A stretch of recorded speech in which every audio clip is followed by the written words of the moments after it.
would love starting out with a melee, right?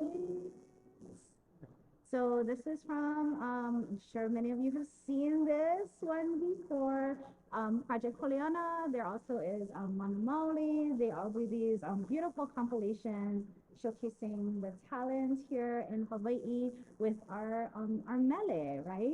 And you'll notice this theme as we go through and talk about our project and our topic today. Is a really strong lay theme and imagery that comes up for us within our work. So hence why we included a compilation like this, because in a lot of ways, all of these videos coming together, this beautiful compilation creates this lay of melee, right? So to kick us off and transition us and welcome all of you, I can go on to our next slide.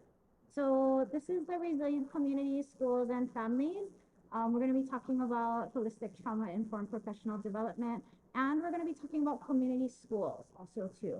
So welcome to our presentation today. I will do my best to not walk around so much because as you notice, we do have a camera, so we are being recorded.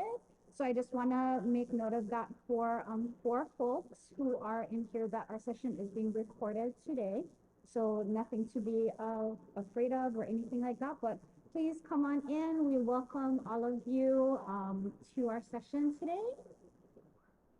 So we are your presenters. My name is Rego-Yee. I'm the project director with the Resilient Community Schools and Families Project.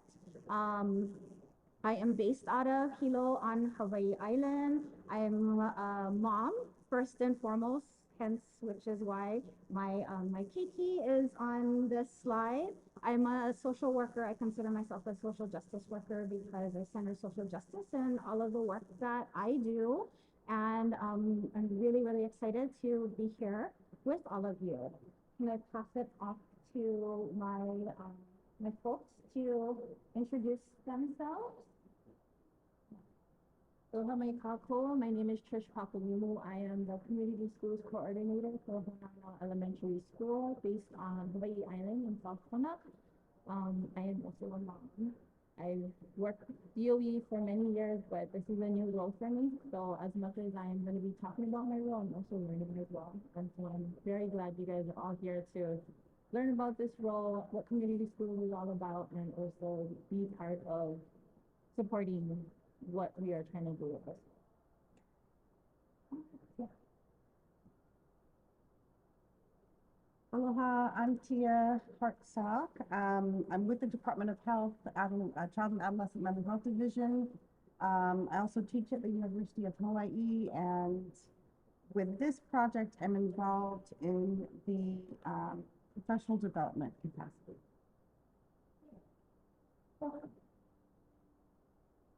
So just giving a really brief overview of what we'll be covering today. We're going to do a little bit about our Resilient Community Schools and Families project. We'll turn it over to Tia to go and talk a little bit about educator support, so addressing burnout and compassion fatigue. We'll then turn it over to Trish and I will tag team on the community schools aspect, looking at connecting and activating your ahupua'a. We'll do some activities and next steps. So hopefully it'll be engaging, sort of, I don't know. I'm a pretty casual presenter, so yeah. So wanted to start out with Olelo no Eao, Hele Polino, Hele Poina Ole Keiki. So a lay never forgotten is the beloved child. So utilizing this Olelo no Eao, all of these different pieces, right, coming together to create this beautiful lei. And we know that the most beautiful lei that you can possibly wear is the arms of a child around your neck. So wanted to bring in some of this Ike Kupuna into the work that we do, always centering that we are here of and from Hawaii, and how can we take this really important message into the work that we do. So a really quick community question, and since we just have a handful of all of you, If we could get your inoa, your name, as well as the aina that you come from, that would be really great, just so that we can kind of get a little bit acquainted of who is in the room today. So, can I start out with this table? Would that be okay? Aloha.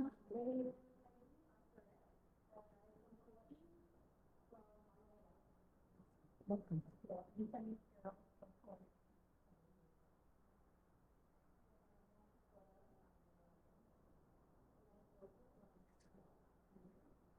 Aloha.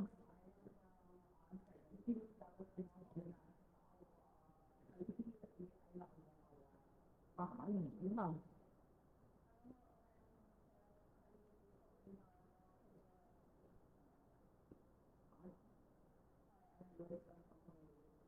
Mahalo. Welcome to all of you. Great to have all of you. It's always kind of nice to have like small group at the end of the day. Mahalo for hanging out with us. We know it's the end of the conference. So question for all of you. What does a thriving, peaceful, beloved community and school look like to you? You will see on the tables, there are little flowers and leaves, kind of making this like a little bit of a hybrid discussion, but also kind of wanted to create something also too. So reinforcing that.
So as Trish is creating our lay, and always feel free to, if things come up for you and you want to add it, get up and at it by all means. Like, you know,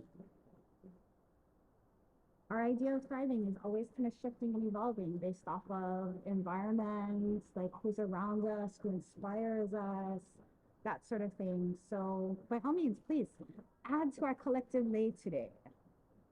So Resilient Community Schools and Families Project. So supporting schools and strengthening communities. So what is the Resilient Community Schools and Families Project? So really the goal of what we want to do with this project is to really strengthen and empower our school and communities through having increased school and community connection, greater access to all of these different services for not just our schools, but our families and our children.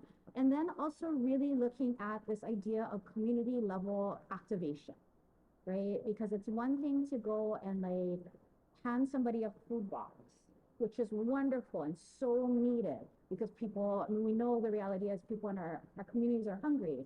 But do we always want to keep them at that level of being a beneficiary, right? Or do we want to empower the community so that they become part of that activation and that solving and that co-creation of what can our community look like?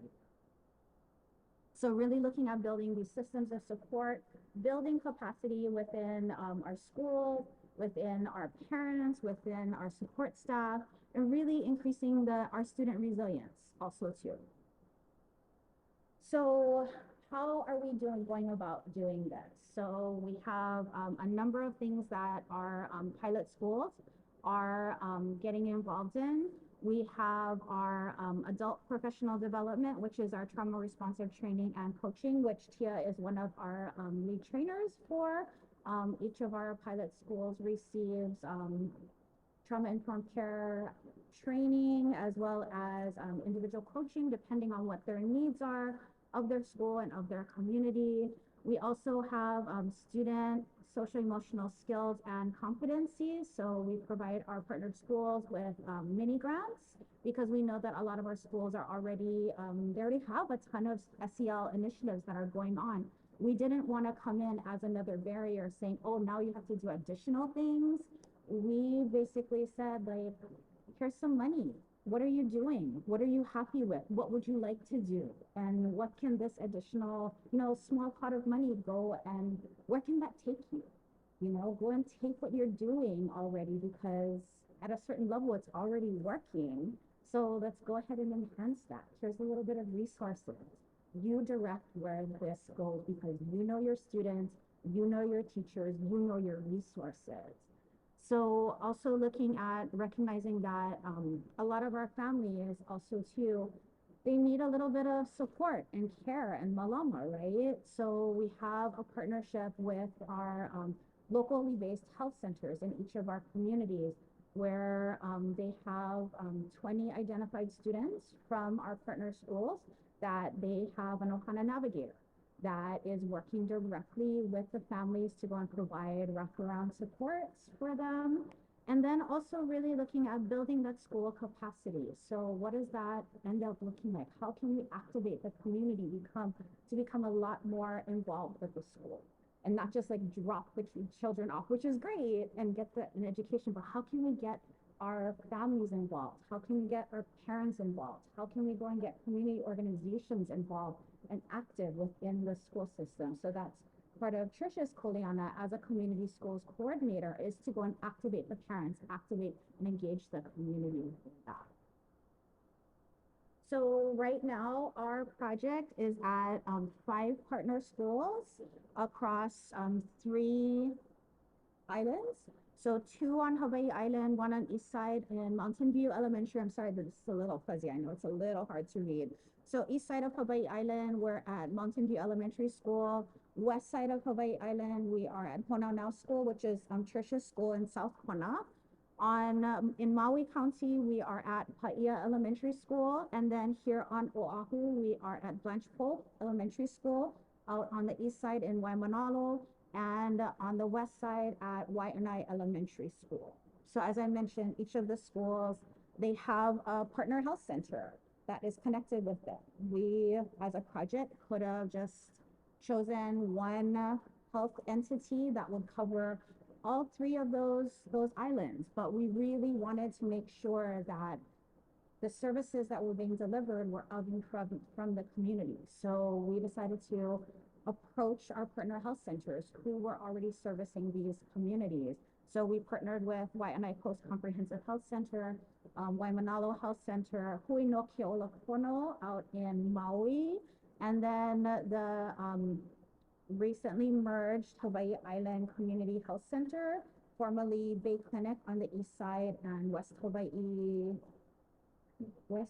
Community Health Center. So those two entities merged in order to serve like 3/4 of Hawaii Island. Yeah. And then we also have all of our partner schools listed here, our partner trainer, Tia, as well as Danny Goya, who some of you may know and have talk storied with today, because Danny had talk stories, I think yesterday and today. And then we couldn't do this without our partner collaborators, the University of Hawaii at Hilo, Dr. Marjorie Martin. She is our evaluator and just kind of knower of kind of all different things. Papa Ololokahi, the Kamehameha Schools, Hawaii After School Alliance, who is really our foothold on the community school side. Hawaii Kids Can, the Department of Education, and then myself and Trish, and our Executive Director Scott from Seeds of Peace. So it's a lot of moving parts.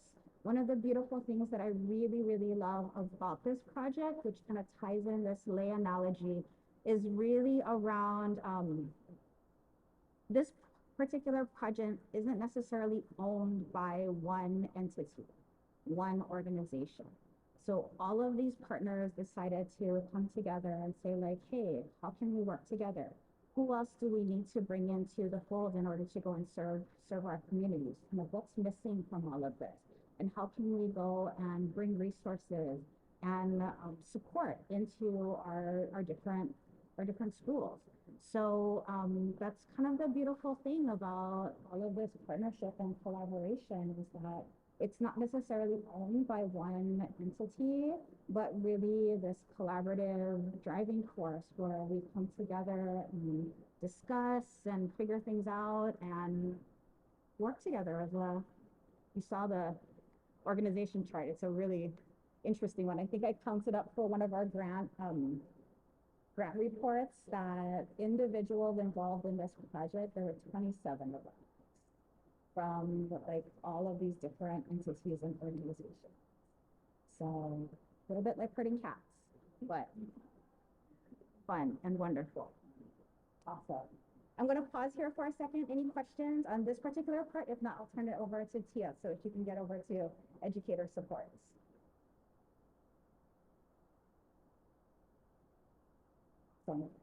So Tia will talk a little bit about educator supports, and this is kind of the trauma-informed care portion, professional development that a lot of our schools receive. Mahalo.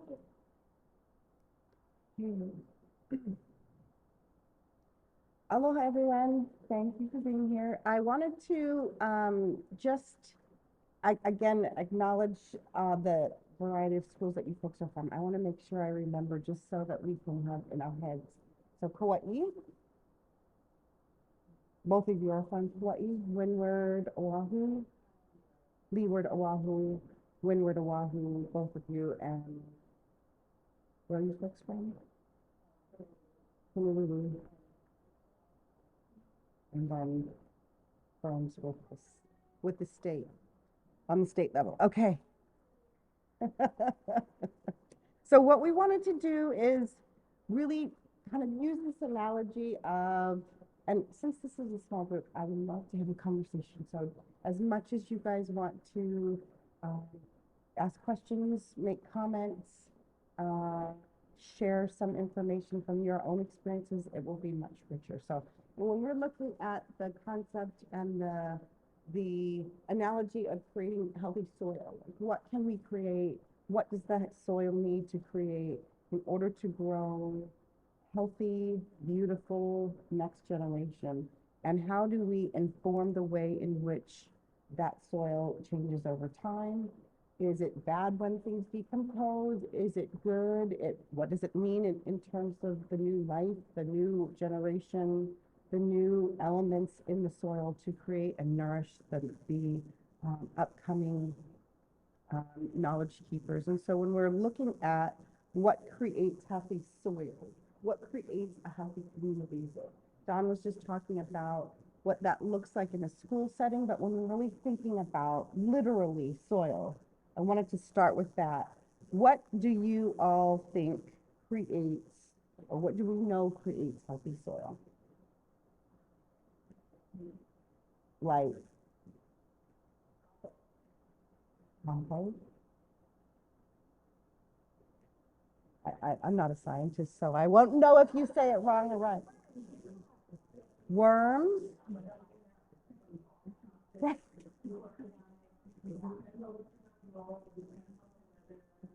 The heat, yep. What else? Obvious things like oxygen, water, right? Nitrogen. And then maybe not so obvious things like the decomposition of life, bugs, right? Worms, right? Leaves that are decomposing, the previous plants that were in there that are decomposing, fruits and vegetables that might be decomposing, but microorganisms that we'll never know are there or not there until it's not nourishing what we need to be nourished. So when we think about really the elements that create healthy soil, literally and figuratively, when I think about this, there's so many unseen things that aren't obvious, that we don't really know exists, that we don't know is there or not there, that we don't know what that story looks like for the past. We don't know what that history of that soil looks like. If something traumatic happened on that soil 10 years ago, is that what that soil is? That story is the soil, or is it the entirety of the life that has been nourished by that soil for generations and generations? So sometimes we look at a place and a spot and a space and we remember, oh, I remember when, my dog got hit on the side of the road and this place really bothers me. I don't like it over here. And everything that's over here has a negative connotation for me. But that moment in time doesn't necessarily define what that space is. When we think about that in the context of our lives and our students that we serve, I am not a teacher now. Well, actually, I am. I teach at the university. But I used to be a school teacher for 7th to 12th graders back in the early 2000s in a charter school.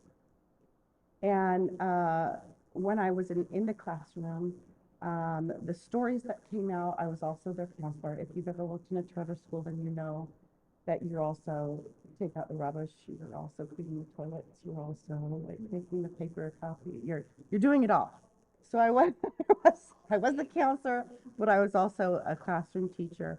And what I would hear as the counselor is these stories of these kids that shared their experiences in their life that defined them to them. This is what defines me, this is who I am, this is what I have experienced, and I'll always be fill in the blank. And over time and over my career, I realized that they really take this on and kind of use these experiences to equate worth, either negative worth or positive worth, a lot of worth or little worth. And throughout their life, throughout their school career, those experiences inform the way that they show up every day. And in turn, it informs the way that we kind of respond to them as teachers. And so when we're thinking about all the things that have created the elements that have brought us here, literally and then figuratively as well, we think about what has been planted, not just in the last 15, 20, 30 years, but what has been planted for generations before that we don't even see. What nourished the soil 5 generations ago, 150 years ago? What nourished the soil 1,000 years ago?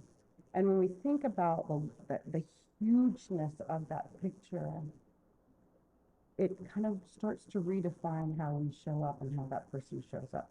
That we are a part of something much longer. The soil is a part of something that has nourished it for generations in different ways. When that nourishment starts to ebb and flow in our lifetime, when these events happen to kids, these same events can happen and has happened to us as professionals, as practitioners. Who we show up and how we show up every day changes over time. And when you see these words, burnout and compassion fatigue, what are some things that come to mind? What are words that come to mind when you hear the word burnout? What else? Exhaustion, overwhelm, tired and depleted, reactive, reactive. What else? They're kind of negative.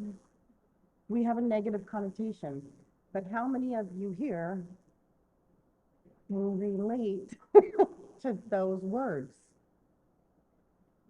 And has that changed and been informed in different ways over the last couple of years? Maybe we've been in the profession for 20 years and we've been teaching for 20 years. Maybe we've been teaching for 2 years. Why would you be burnt out after 2 years? Well, we've got some news for you. It's 2 years of your career. So how, if we've never dealt with these or we've never felt what it feels like to be overwhelmed in the classroom or I just saw this quote the other day because this is something that I always use. It's like, oh, I'm so overwhelmed. Overwhelmed is just somebody who's unorganized. I'm like, well, okay, I am unorganized most of the time, but it can also kind of speak truth to what we're able and we have the capacity to manage at that moment. It might not be that we're just unorganized. But when we think about these real kind of concepts that isn't a question of if it will happen to you in your career, it oftentimes is a question of when and how much it will impact you in your career and how that impacts your personal life. So the concept of burnout and compassion fatigue, how many of you all know what these mean? Like you've heard the word burnout. Have you all heard the word compassion fatigue? Kind of, some, okay, maybe not. So these are very interesting concepts that as practitioners in a helping profession. So what you folks are in is what is called the helping profession. First responders, teachers, social workers, doctors, nurses, we are in the helping profession. And what this means is that the people who come to the helping profession, usually, and think about it, usually come to the profession as empathetic types of people. We have empathy. We're able to identify other people's emotions. We're able to connect with that emotion ourselves. We understand what it feels like, and we can recognize when somebody feels down, when somebody feels overwhelmed. We can see it, we can connect with it, and we can say, this is a tough year, isn't it? It's only October, but man, it is tough. I know what it feels like. It's overwhelming sometimes. Empathy. When we come to this work as empathetic people, there's a higher chance that we are exposed to, we are more vulnerable, we are more open to what we call vicarious trauma. We also are more open to experience concepts like compassion fatigue and burnout. When we think about compassion fatigue and we define it, it is really our ability as, how many of you are not only, I would say we're caretakers and we're teachers, right? We take care of what, fill in the blank. How many of you are literally caretakers in your personal lives? You take care of other people. Yeah. So maybe aging parents, maybe aging spouses, maybe kids. We're caretakers. And so when we care for those who are ill, when we care for those who have experienced trauma, we connect with that, we take that on, and at times it can be impacting the way that we show up on a daily basis and are able to be compassionate to the other person. How many of you have ever kind of recognized yourself and you're just like, oh God, here's another kid. It's the same story as the sibling was a couple of years ago, and oh my God, having to go through this family again. Here we go. How many? You don't have to raise your hand because nobody wants to admit that. But you might have heard it in the staff room. We'll just say that. The compassion for that family might be a little bit fatigued. We might be like, oh, and that feeling of like, before we even start, we're already tired. And so when we continually get through this connection with another person, this caring for another person, this ability to understand what they're going through, over time, we can get fatigued of that and be less compassionate. If you think about when you first started your career, it's like, oh, these kids are so wonderful. And then a couple years later, maybe a couple decades later, you're like, okay, yeah, I'm a little tired now and not as ready to be present. We're not as ready to be available. And what we think of it, when we think of it as an occupational hazard, okay. When we think of it as an occupational hazard, it might be, in our head, it might give us a little bit of allowance to be like, it happens. This happens for us, and we get fatigued from time to time. It's up and down. We have good days, just like in our relationships. We have good bouts of connecting with another person, and then we have a little bit more challenging times, the ebb and flow of life. Same thing that we experience when we are caretakers. The critical piece of these concepts is to recognize it and to mitigate the impact it has on our ability to show up every day. Charles Figley is an academic and a researcher that has done a lot of work around compassion fatigue, and he has called it a disorder that affects those who do their work well. If we do our work well as helpers, it is going to impact us. Not a matter of if, but a matter of when and how much.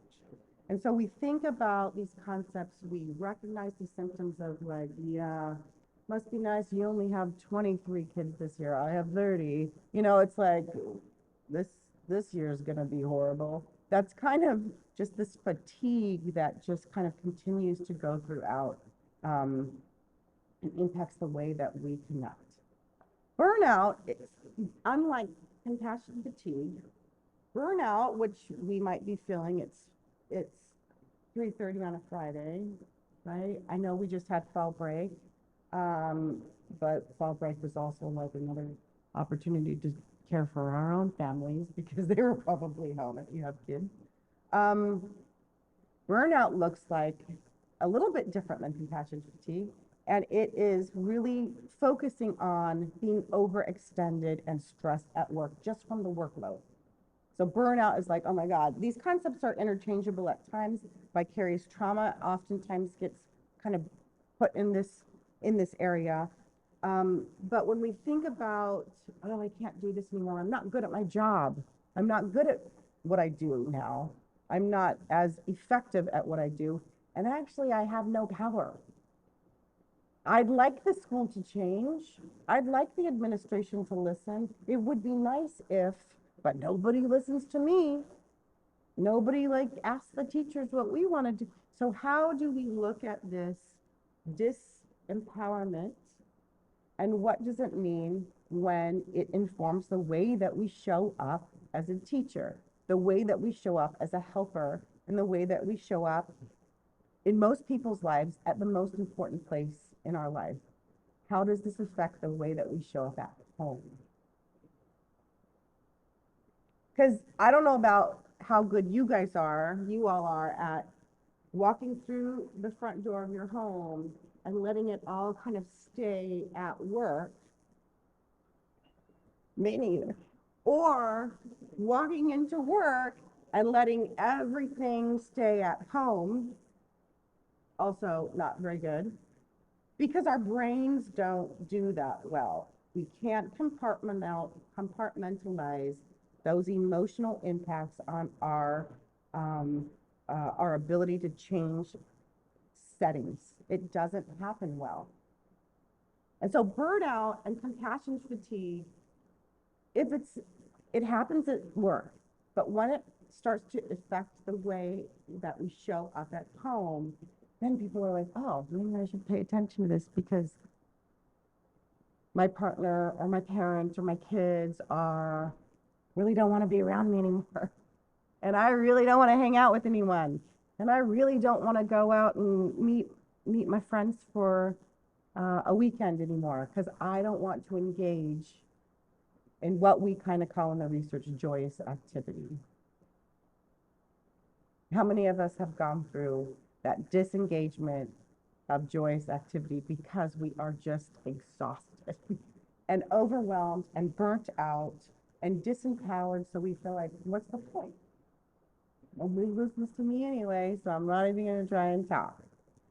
So these concepts, number one, are absolutely normal and natural for everybody in the helping profession.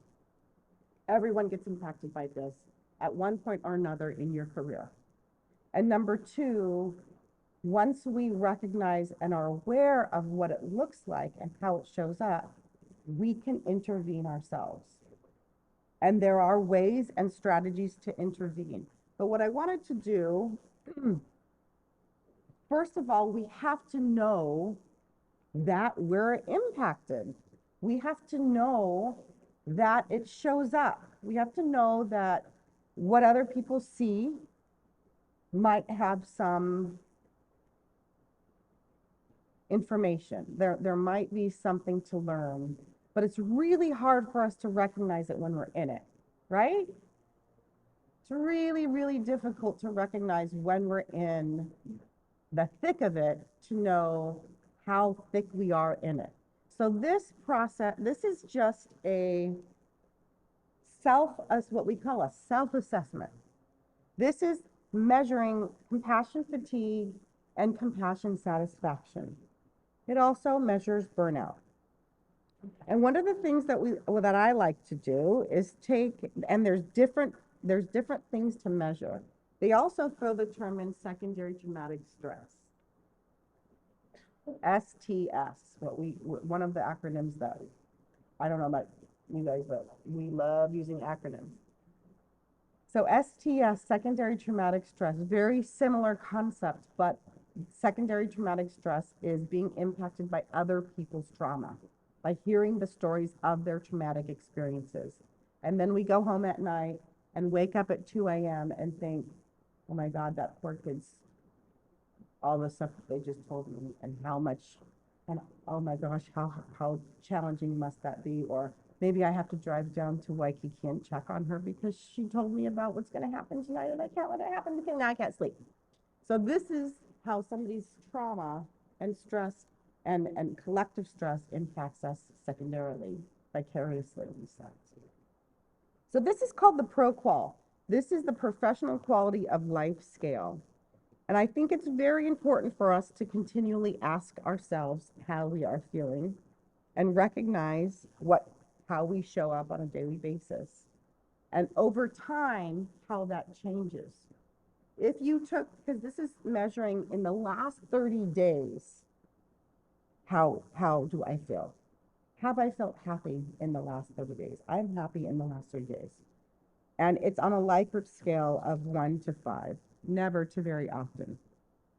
I am happy sometimes, often, or you know what? In the last 30 days, I have experienced nothing but heartache.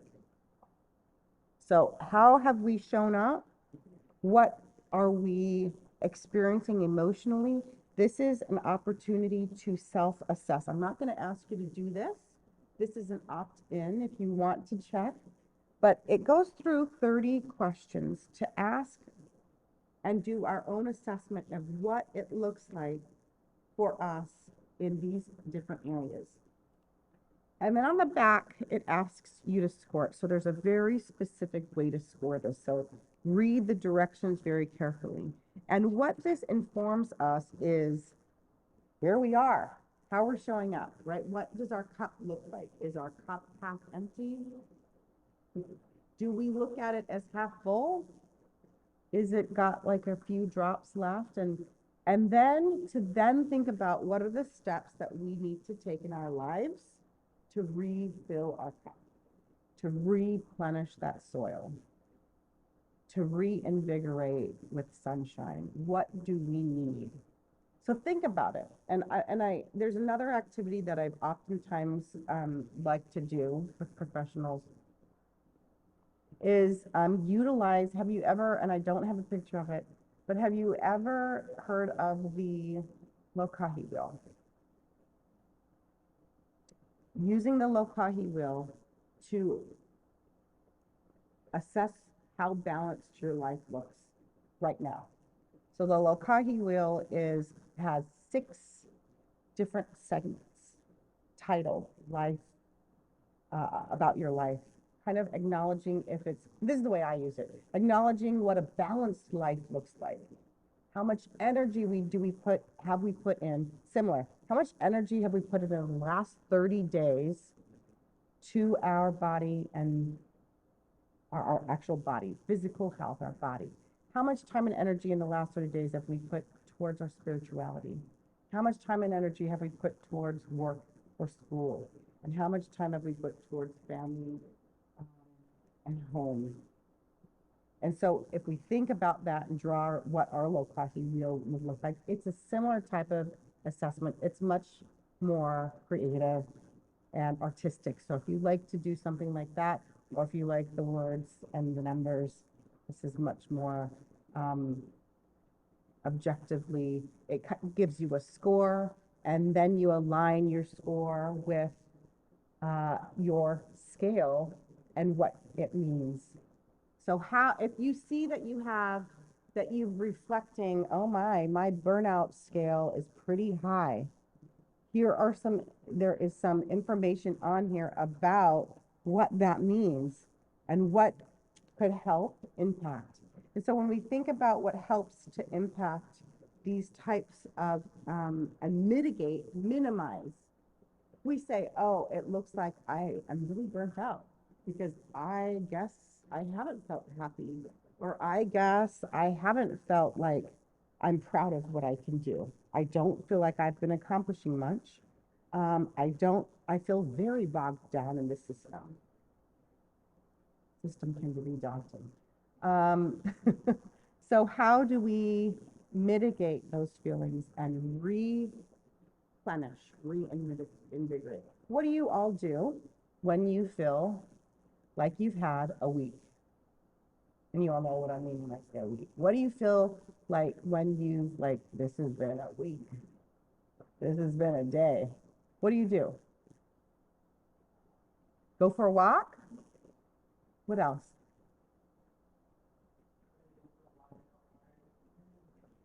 Go dive in. What else?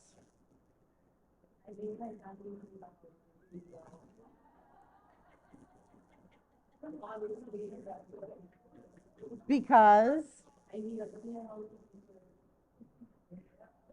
okay.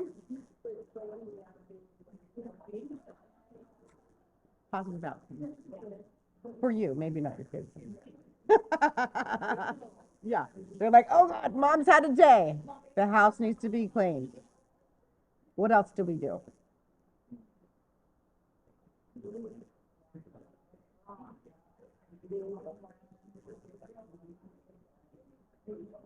Debrief, like unload. Talk to her. Yep. I'll call Gail. Now I know who to call. Gail's good. Okay. What else do we do? Call Don.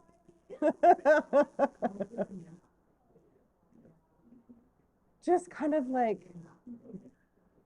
some of the most effective things in this world that we do to deal with overwhelm, burnout, stress is escape. That's why drugs are so effective in this world because they are so good at taking us out of reality. Somebody just said to me the other day, it is so painful to be present right now. And that's, I was like, I got to get my book out and write that. It's so painful to be conscious. It's so painful to be present sometimes. And so when we escape and use drugs or use food or use whatever, TV, or use sleep to get out of that, there's some positive things that we do and healthy things that we do. And then sometimes there's some not so healthy things that we do. It's Friday at 4, it's time for a glass, right? Sometimes that's okay. Maybe a glass or two is okay. But when it turns into a glass isn't enough anymore, it's really been a week, I gotta have 2 of those. Oh, now this week has been even worse. 2's not gonna do it anymore, right? I need a shot of whiskey on top of that. So when does it become helpful? And when does it become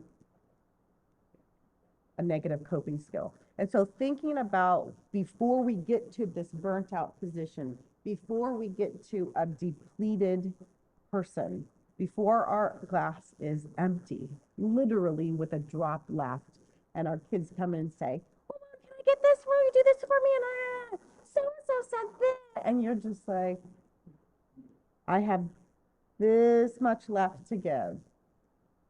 What do we do to replenish? This is what we call the call to action. When we get that call, and whatever that call is, if that call is from the doctor saying, your blood pressure is so bad that you have to do X, Y, and Z, or your diabetes number, your blood sugar levels have now topped over to pre-diabetes or diabetic or type A, whatever, type 1, type 2, whatever. Getting the call to action typically helps us kind of go, oh my God, I've really got to fill in the blank. I'm really getting that call from your, parent saying, whatever, or from your spouse saying, that's it, I'm kind of done. I'm not going to do this anymore because you just don't pay and you just don't put the family first anymore. So getting whatever call to action that is, pretend like we're getting it now. Pretend like we got the call, because the last 2.5 years, the last 3 years have been, and maybe the last 20 years, but the last 2.5 years, 3 years have been hard on everyone in the field, in every field, across the board. People are not showing up well. Pretend like you got the call today. Give me your number, I'll call you. What would we do, and how can we interrupt these conditions? What do we need to really achieve health and wellness and balance? Because if we don't have our own ability to recalibrate, we don't know how to do it, or we don't do it well, there are so many elements that are impacted. If the sun does not shine, that soil is not going to be healthy. If the worms don't show up anymore, or if the bees don't show up and pollinate anymore, it's really going to have an impact. How do we understand our impact on others including our professional life, but also very much our personal life, and get the call to action to not only be aware, but then understand how to move forward. So I wanted to do a little bit of a small group discussion so that you guys can have some, a minute or two to write on your paper or discuss with your partners what helped you. Kind of shared out a couple of things, but I want you to think above and beyond what you yelled out about jumping in the water. I want you to kind of dive deeper. What really works to create? What needs to be present? Envision healthy communities. Envision what balanced teachers look like. Envision what engaged students, what they show up, how they show up, what is there, what is present. And then I want to share out, I want you to share, I know I'm almost close to time, to share out what we need to feel healthy in a community, what we need for our teachers to be balanced, and what we need to engage our students each day. What needs to be present.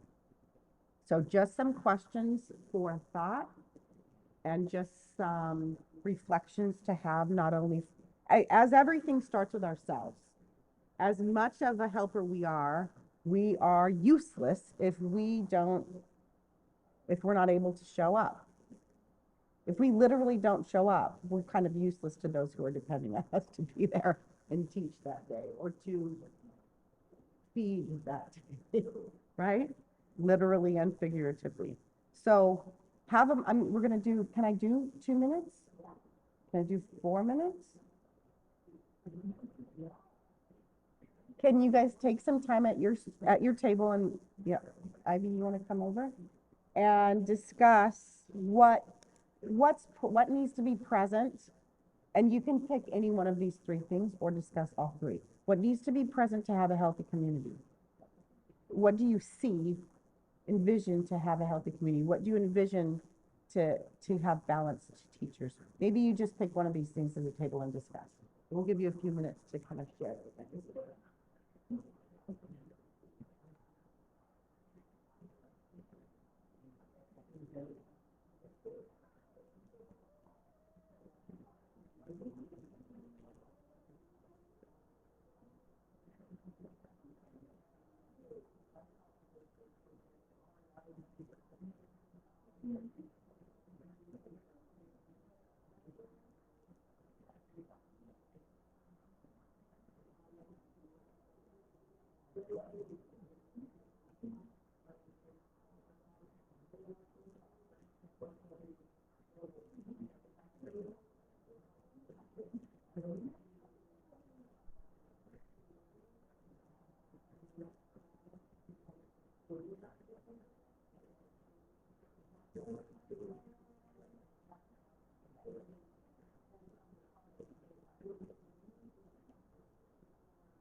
Okay, sorry, I don't want to stop the conversation too much, but my section's over. Does anybody want to share out? Just a couple of points that was made in the conversation. Or not, it's okay.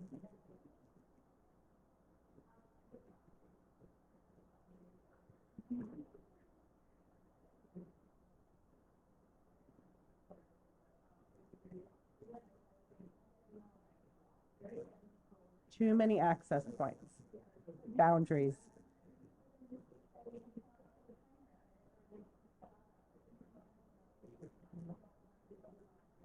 Yes. Yeah. Yes. Yes. Yep. Every day. Staring at you every day. Yeah.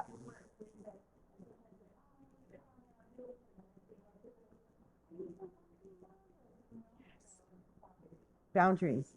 Boundaries is one of the most important things to mitigating these concepts. Yes.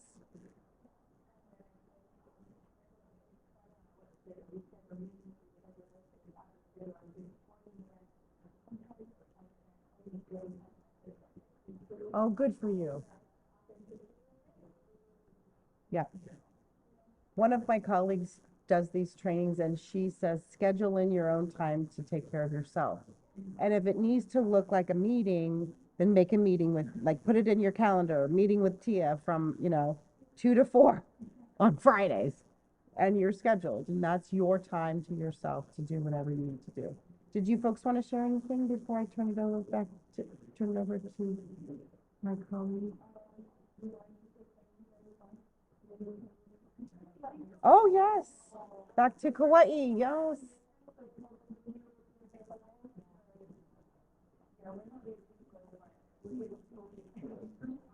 Okay. Well, thank you for being here. Okay. Thank you for coming. I'm going to turn it, thank you all for letting me go over for more than 4 minutes. Sorry, John. I'm going to turn it over to Trish. And she will be talking about connecting and activating your ahupua'a.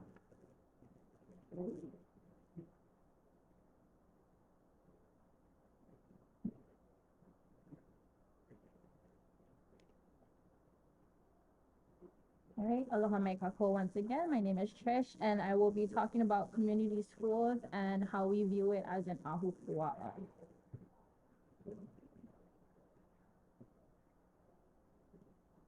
So as with any hale, with community schools, any hale has 4 walls. It takes 4 walls to keep your structure sturdy. If one wall is not working, your house is gonna collapse. So I'm gonna go over the 4 pillars of community schools.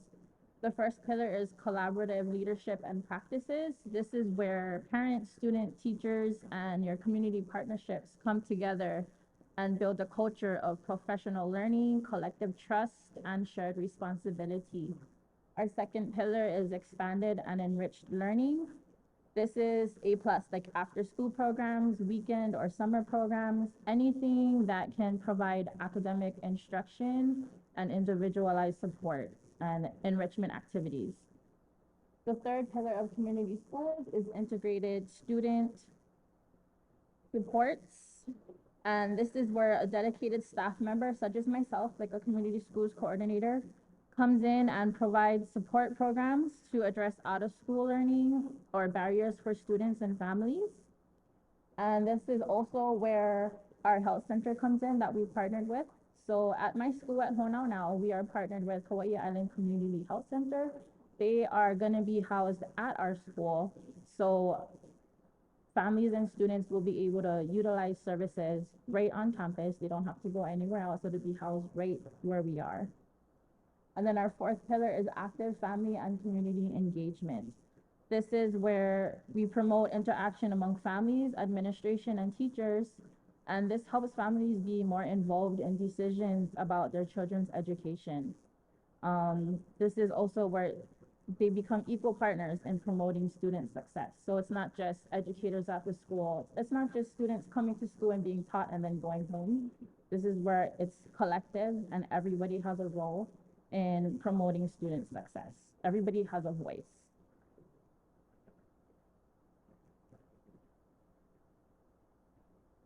So I'm going to share a video and then I'm going to go back to this slide that we just did to talk about it a little bit more.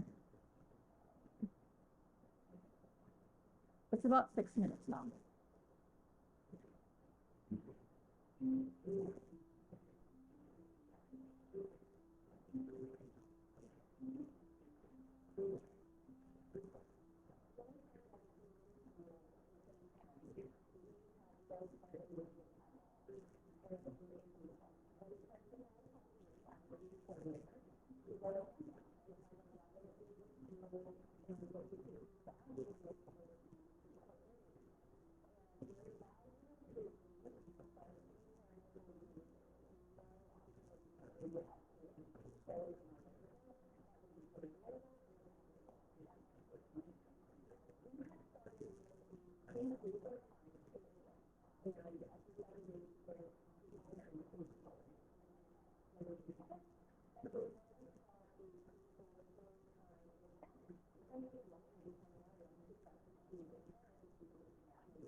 And then he asked me questions. Again, he puts me on the same situation where he is in school.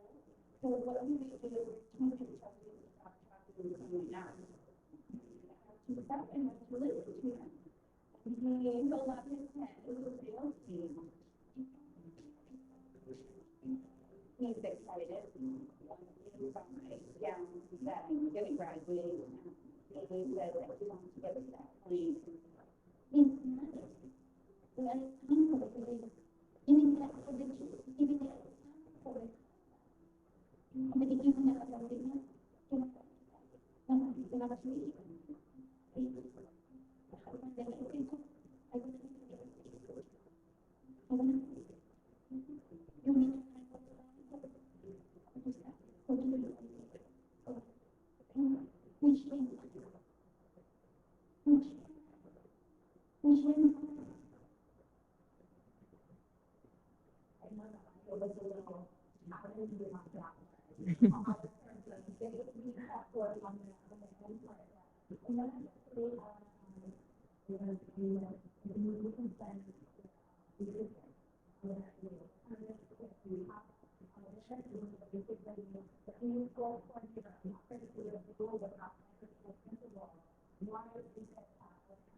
Yeah.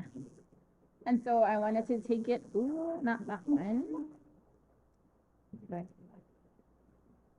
back to this side. At the bottom, it has engagement, activation, transformation. And I thought about it last night when I read these words, and the thought came to mind when I was watching the video today. These women, they set the table, they did the work, they were hungry, and what did they do after? Eat. They engaged, they activated, and they transformed. So it started with the community schools coordinator engaging everybody, and then these partnerships came in, these moms came in, and they activated that first topic, and then they transformed. Instead of just being moms who had their kids go to school, they actually went to school and graduated with a certificate. And at my school at Honau now, this is very relatable. We are 60% migrants, Spanish families, and it's the fathers that work. They are the ones that speak all the English, and then the moms, they don't know not much English, but they drop the kids off to school, they pick them up, they go home, they cook, they clean, and that's it. And so it's my goal at my school to find ways to kind of do what the preschool up here did and bring in like resources to help the moms learn English and possibly go to higher education.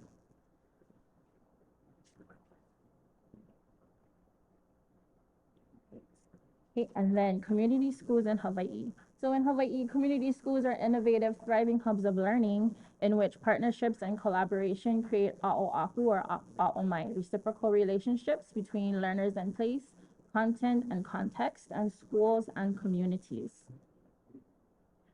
Community schools intentionally collect schools with aina, indigenous and contemporary knowledge, and ensure that learners belong to a thriving community. Systems of support also form the foundation for community schools that are rooted in organizing resources toward the success of learners, families, and communities. And Hawaii-based community schools reflect who we are. And I say Hawaii-based because community schools is like it's a all around, even towards mainland kind of thinking. But in Hawaii, we live differently. We have a different mindset, a mind frame, and ways of living. So community schools here reflect who we are, and we are resilient people. How we live with aloha, and what we aspire to become. And if you guys went to Auntie Poor Burgess's workshop, she actually I call him Mike, not Auntie Poor Burgess, but Mike from Purple Maya Foundation. He talked about what is a future ancestor to you. And so what we aspire to become is a future ancestor. So our ancestors were resilient people, our kupuna were resilient. So many years from now, maybe when one of the keiki that we teach or that we help are standing in front of this podium like I am, and somebody asks them, what is the future ancestor to you? They might refer back to me or us and say, we come from these ancestors and we are continuing the work that we right now have laid out for them to follow. Impact of community schools. Thriving learners, educators, families, AINA, and communities are supported by nurturing networks that promote reciprocity. So the giving and receiving of all things. Innovative, thriving hubs of learning that incubate and connect indigenous wisdom and contemporary knowledge to create and meet local and global opportunities. And I love that we are able to incorporate the word indigenous in the work that we do because it's representative of all cultures. I identify with Hawaiian, but I'm also a mix, so it identifies with all. My favorite part. So community schools as an ahupua'a. As a community schools coordinator, we're like the runner in between everything. We create the bridge that fills the gap between school and families, families and community to everybody else as a whole. We also know and understand the resources and assets and recognize the function of each area, organization, and person or ohana. And we do all this partnership and collaborations and we practice reciprocity. We are strengths and asset based and we uplift the community. So as an ahupua'a, it's a land division that runs from mountain to sea. And I know you guys only see me here, but I will always incorporate the other coordinators as well. So we have Ross in Kohala, we have Sean in Mountain View, and we have Ernie in Wai'anae. So when I talk about ahupua'a, if you picture yourself as a koa tree in the middle of this ahupua'a, you start with the roots.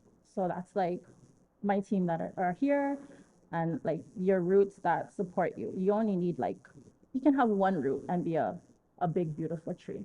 But we start with the roots. You are the trunk. The bark that surrounds you are your family or your ancestors. And then you have your branches. So the branches represent the reach out to all these different partnerships that you have. And then you have like the leaves. Green leaves represent growth and fulfillment, accomplishments. And when they turn brown, those don't necessarily mean like they're dead. You know, some partnerships might not work out. They're going to turn into a brown leaf. That's okay, because where do the brown leaves go? Back to the ground. And then they just go back into the tree and give nutrients. So tying it into Tia, you know, healthy soil. Everything that happens with you as a tree just goes right back into the ground as soil, and it keeps growing. And so with the ahupua'a, you see like there's different lo'i as well. And I'll always talk about like, for me, a lo'i can be Honanao School. A lo'i can be Mountain View Elementary. A lo'i can be Wai'anae Elementary. We all grow different kalo. We all grow differently, but when you ku'i that kalo and it turns into poi, the bigger picture is you're feeding the community as a whole, no matter where you come from. And in relation to Tia, there was a quote that I read before this workshop started. And it said, like, in relation to healthy soil, when a flower doesn't bloom, you fix the environment in which it grows, not the flower. So when students come to school and how she talked about, you know, stress and whatnot, a lot of times we find ourselves telling the student, you need to do things this way, you need to listen and do this. If not, you're going to stay in for recess. But rather than being that way, we need to come in and be like, how can we help you? What do we need to do to help you be healthy?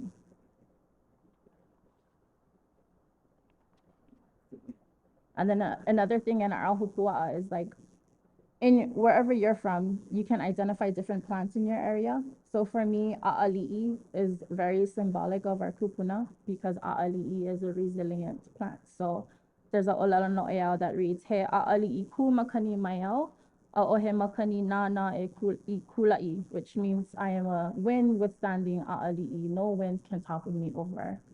And I relate that to our kupuna because of everything that they went through to help us get to where we are today with resilience, us as a people or any indigenous people for that matter.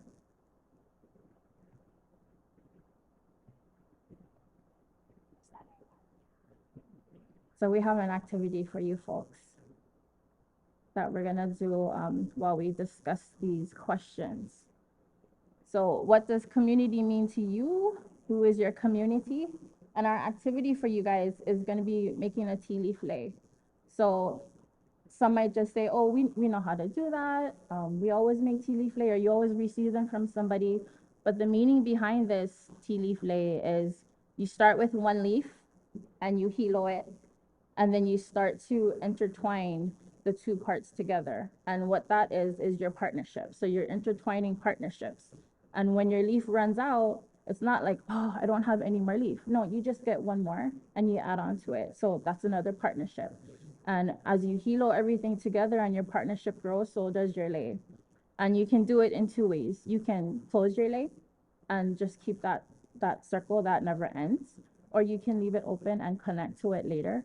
But that is the meaning behind the intertwining. You know, we initially thought lauhala because that's very important to our Hawaiian culture, but we don't have lauhala, so we're gonna do tea leaf. But I know it's a familiar process, maybe to many of you, but when you do it today, do it with a different kind of intention. It's not just an intention like, we're gonna make a lei and give it to somebody else. You can think of all the partnerships that you have or want to have, and just positive thoughts into it when you do your lei. So let's see. And while we're doing that, you guys can discuss as well this question: what does community mean to you, and who is your community?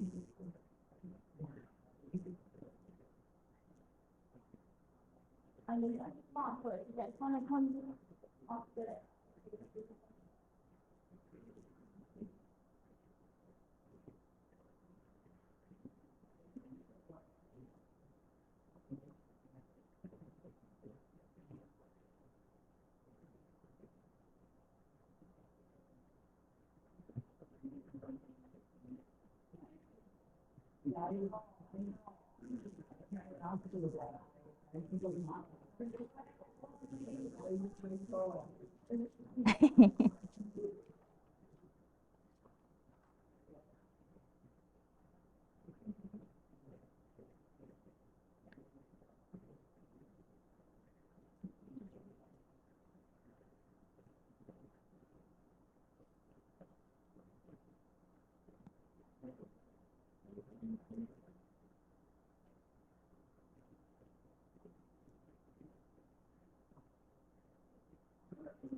What is one action you will do to expand or strengthen your individual or collective lay of support? Lots and lots of lay imagery, lots and lots of lay making going on today. Lots and lots of interweaving that I'm seeing going on, even in this small room. Lots and lots of connections. So, what is one action that you will do moving forward? They're always kind of like thinking about the what's that next step, right? So it doesn't have to be big, something small. So if anybody would like to go and share, we welcome that. My commitment, I'm going to reach out to our friends over here at Compassionate Ko'olaupoco because I want to talk story.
Do you want to take the Olelo No'eo?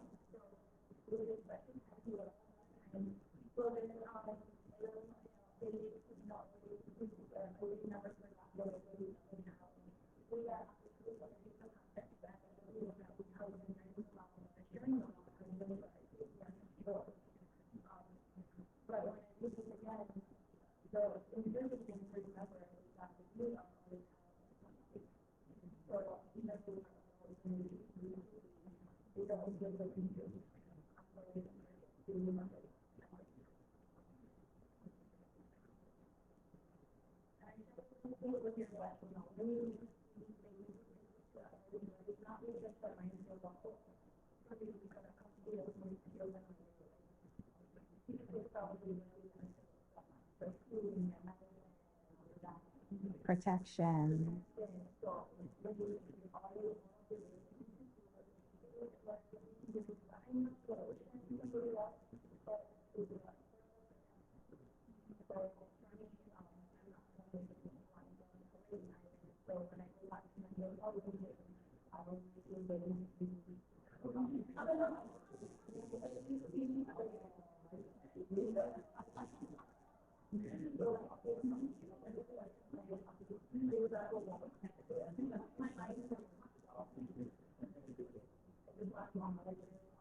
Yes.